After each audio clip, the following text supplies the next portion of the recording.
Graça e paz.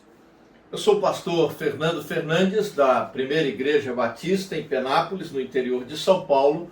E mais uma vez, com gratidão a Deus e a você, chego à sua casa, chego a você, aonde quer que você esteja, através desse vídeo que é divulgado pelo canal da nossa igreja no YouTube, Rod to Bloom 808, e também pelas nossas páginas, a página da igreja e a minha pessoal, no Facebook.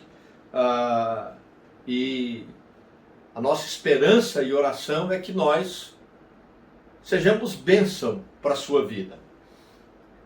Ore pela sua família. Ore pela sua família. Esse é o tema da nossa reflexão. Família e oração nem sempre é uma combinação muito fácil e também nem sempre é uma interação muito positiva. Calma, eu explico por que estou dizendo isso. É porque se somos cristãos, evangélicos, protestantes, pentecostal ou neopentecostal, e todos na casa somos cristãos evangélicos das mais variadas linhas denominacionais e doutrinárias, as pessoas nos conhecem. Então elas sabem os nossos defeitos, elas sabem quem a gente é na intimidade, e às vezes quando a gente chama para orar ou diz vamos orar, ela olha assim e diz, mas você deu uma pisada na bola agora há pouco. Outras situações também têm a ver com famílias que um é evangélico, alguns são cristãos evangélicos e o restante não, até alguns que são agnósticos ou até ateus assumidos que não acreditam em Deus. Então, você chamar para orar, às vezes você cria, de certa forma, um constrangimento. E além do mais, há uma dificuldade também de você encontrar um tempo, principalmente as famílias, os novos arranjos familiares no século XXI, em que todos estejam na casa, no mesmo ambiente, no mesmo horário para a oração. Nós que somos mais velhos, outras gerações anteriores, somos de um tempo em que muita coisa não funcionava em determinados horários e nos finais de semana, então havia um tempo para você à noite sentar com a família, fazer um culto doméstico, uma oração, ou de manhã, ou na hora do almoço, todos estavam juntos ali na hora do jantar, o que para muitas famílias e muitos arranjos familiares, nos tempos que vivemos, é algo impensável, eu diria até impossível muitas vezes. E por essa razão, essa combinação ou essa interação entre família e igreja, família e oração, oração e família, às vezes fica prejudicada. Porém, isso não impede e isso não pode ser justificativa para que eu e você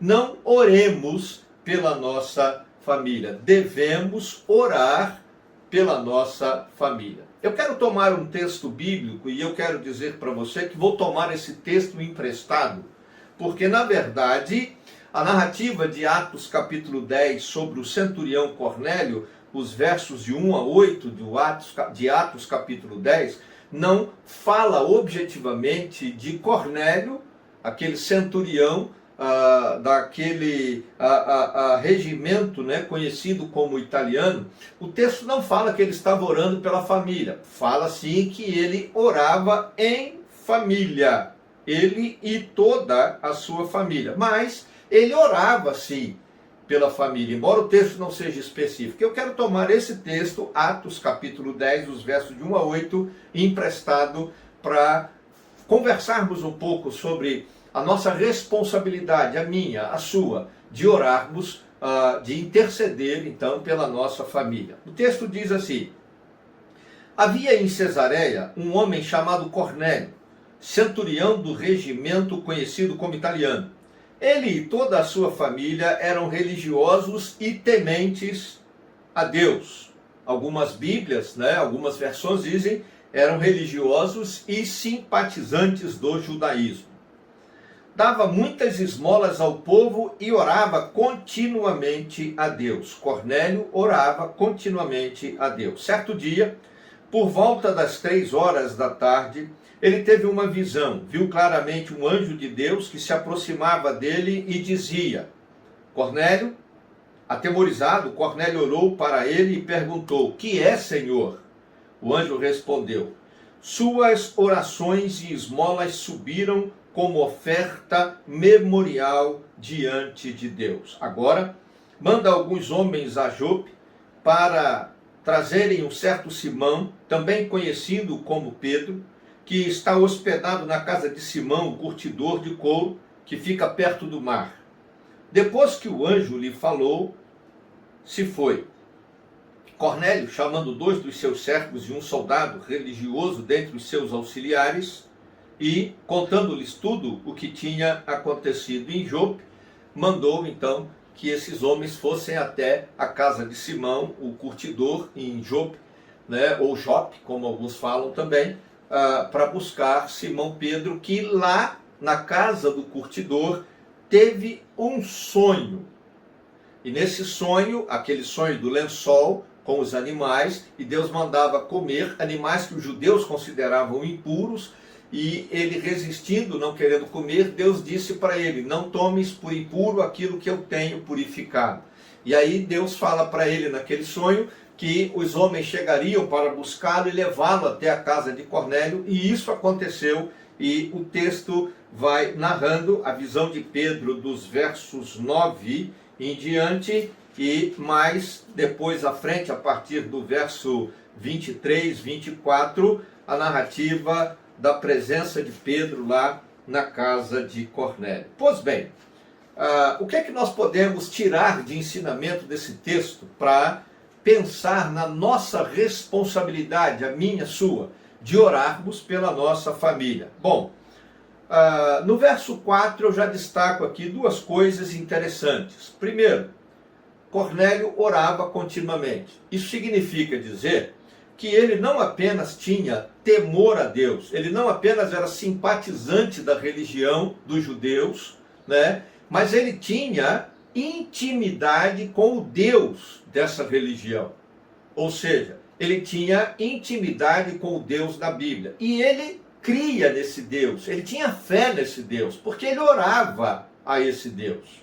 Ora, se ele não tivesse fé em Deus, se ele não acreditasse nesse Deus, não faria sentido ele orar e ter então essa intimidade com Deus. Se ele fosse apenas um simpatizante da religião, na verdade ele até pediria que pessoas orassem pela família dele, mas não. De alguma forma, alguma coisa havia acontecido na mente, no coração dele em algum momento, que ele passou a crer no Deus de Israel. E ele então, além de admirar a religiosidade dos judeus, ele acreditava que aquele Deus era o único Deus vivo e verdadeiro, e que toda aquela estrutura, não apenas de religião, mas de fé, que era vivenciada e pregada pelos judeus, era algo importante para a vida dele. E além disso, nós podemos ver no texto que ele praticava a assistência social, ele dava esmolas, né, continuamente também, porque diz que ele dava muitas esmolas ao povo e orava continuamente, ou seja, não apenas a oração era contínua, mas o ato de dar esmolas também era uma prática comum na vida dele.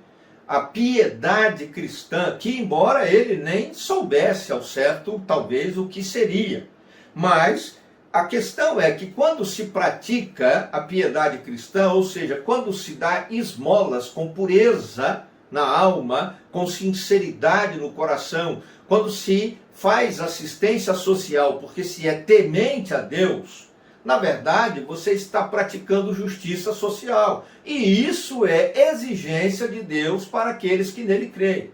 Ora, então por que não aplicar essa intimidade, essa fé em Deus, esse temor a Deus e essa piedade, essa justiça social também para a nossa família, em oração? Outra coisa importante que podemos a destacar no texto é justamente o fato do seu temor a Deus. E aí a gente volta lá no verso 2. O texto diz que ele era temente a Deus e muito religioso, juntamente com a sua família. O texto não fala a religião que eles professavam, que eles praticavam, mas diz que era temente a Deus, né? Isso significa que, de alguma forma, ele agia no seu dia a dia, na sua vida, em reverência diante de Deus e também em obediência à palavra de Deus.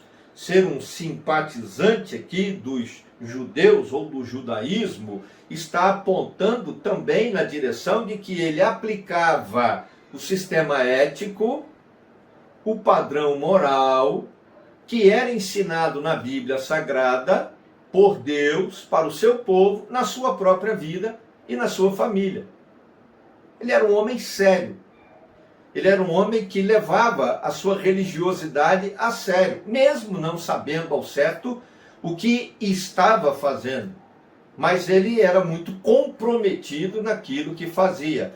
Por que não, da mesma forma, termos este comprometimento espiritual e religioso para com a nossa família? Por que não ensinar aos nossos filhos as verdades da palavra de Deus, o sistema ético ensinado na Bíblia Sagrada, o padrão moral exigido por Deus conforme a revelação da Escritura Sagrada? Cornélio vivia dessa forma, e isso deu a ele condição e deu a ele autoridade espiritual e moral em relação à sua família, no seio, dentro da sua família, para orar pelos seus familiares. Deve ser assim a nossa conduta, deve ser essa a nossa experiência. A nossa família sabe quem nós somos, sabe que somos pessoas comuns, normais, que temos falhas, que temos defeitos, que de vez em quando damos uma pisada na bola, né, falhamos, mas elas devem reconhecer que temos autoridade espiritual e moral para chamar todo mundo e falar, vamos orar. Ou então falar, eu vou orar por você. Porque elas reconhecem não apenas os nossos defeitos, as nossas falhas, mas como a família de Cornélio reconhece também o nosso temor a Deus, a nossa intimidade com Deus e a nossa piedade cristã. E assim nós podemos então, devemos então, orar pela nossa família. E o resultado disso? Bom, o texto bíblico vai mostrar para a gente, no capítulo 10 de Atos, como eu disse, a partir do verso 23. O resultado disso é bênção. O resultado disso é maravilha. Primeiro, deixa claro que Deus tem um propósito para a nossa família. Nós temos que crer nisso. E aí vamos orar, não para que Deus faça o que nós queremos, o que nós pensamos ser o melhor, mas que os propósitos dele sejam revelados para nós e para que esses propósitos se cumpram. E vamos orar pelos nossos filhos. E se ensinamos aos nossos filhos, como diz Provérbio 22:6, eles vão seguir no caminho do Senhor. Como diz o Salmo 78, se ensinarmos os nossos filhos os grandes feitos do Senhor, eles não deixarão de contar às futuras gerações. Queridos, o resultado de orarmos pela nossa família, de orarmos, intercedermos pelos nossos filhos, é que o propósito de Deus se realize na nossa família. E olha, mais uma vez eu quero repetir, o maior, o melhor, o mais maravilhoso propósito de Deus para a nossa família é a salvação desse povo, dessa gente, da nossa família. Não é um bom casamento para os filhos, não é uma maravilhosa e próspera carreira profissional. Não. Não é uma ótima formação intelectual. Isso é maravilhoso, isso é bênção de Deus. Mas se eles morrerem sem salvação em Jesus, nada disso adiantou, porque eles estão condenados à morte eterna no pecado. Então, o ideal é que o legado seja um legado de salvação. E por isso devemos orar pela nossa família. E aí, quando Pedro chegou lá na casa, conforme diz o relato, eles ouviram a mensagem do Evangelho da salvação em Jesus Cristo, versos 44 e 45, e eles exaltaram a Deus, está lá no verso 46, e eles receberam a salvação de Deus, eles foram tocados, transformados pelo poder do Espírito Santo de Deus. Aconteceu milagres naquela casa. E eles receberam a salvação. E eu posso afirmar isso com base no verso 48. Porque eles foram batizados em nome de Jesus Cristo. E isso o próprio Jesus ensinou na Bíblia Sagrada, que deve ser feito com quem crê em Jesus como único e suficiente Salvador e Senhor. Devemos orar pela nossa família. Não apenas para que Deus dê sabedoria, inteligência, saúde, graça, livre dos problemas, das dificuldades ou cure enfermidades. Devemos orar pela salvação da nossa família. Porque Deus ouve a oração daquele que busca com sinceridade, daquele que tem intimidade com Ele, daquele que crê que Deus tem um propósito para a sua família. Deus escuta, ouve e responde à oração daquele que procura viver de forma temente a Deus, em obediência à sua palavra. Se você deseja a salvação da sua família, ore pela sua família. Querido Deus e Pai, juntamente com esse querido, essa querida que nos assiste agora, nós pomos a família dele, eu coloco a minha família diante do Senhor em oração. E peço em nome de Jesus, que de todas as grandes e maravilhosas realizações que possam acontecer, muito mais do que isso, pedimos que o Senhor realize salvação no seio da nossa família, na vida dos nossos filhos, netos, genros, noras, bisnetos, irmãos, irmãs, não importa. Que a nossa família, em resposta às nossas orações, para o louvor da Tua glória, seja salva em Cristo Jesus, nosso único e suficiente Salvador e Senhor, no nome de quem oramos, abençoando cada família que nos acompanha agora. Em nome de Jesus. Amém.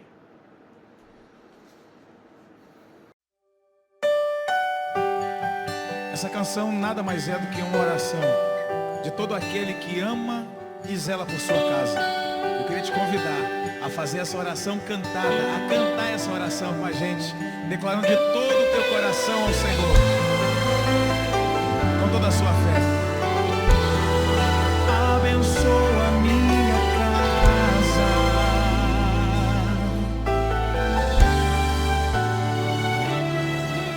Senhor, abençoa a minha casa. O inimigo tem tentado destruir, mas agora eu me achego à tua presença. Vem, Senhor, o meu lar reconstruir. Faz da minha casa tua casa, Senhor. Faz da minha família a tua, Senhor. Eu não abro mão, pois eu tenho fé. Enquanto estou de joelhos, minha família está de pé.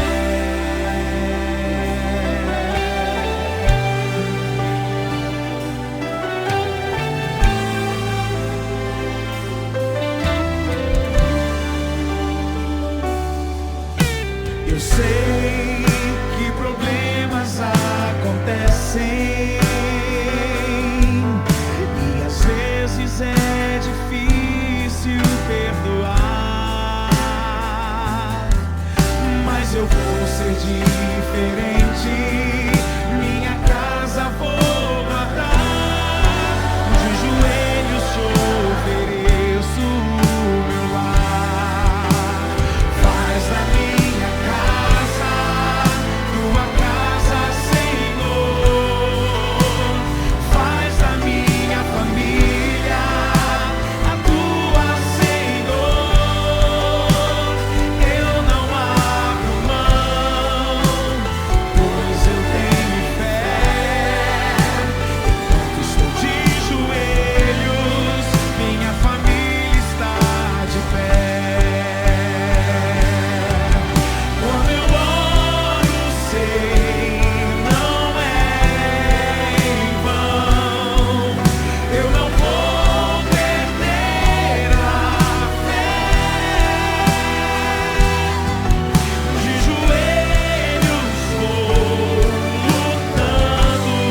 essa é minha oração.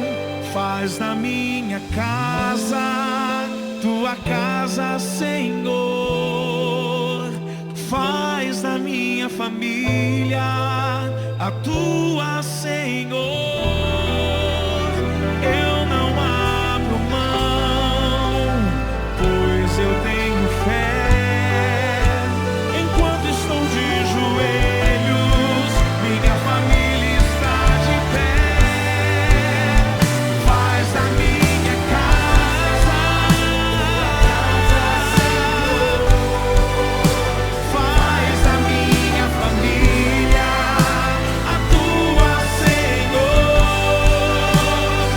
Eu não abro mão, pois eu tenho fé. Enquanto estou de joelhos, minha família está de pé. Enquanto estou de joelhos, minha família está de pé. Enquanto estou de joelhos, minha família está de pé.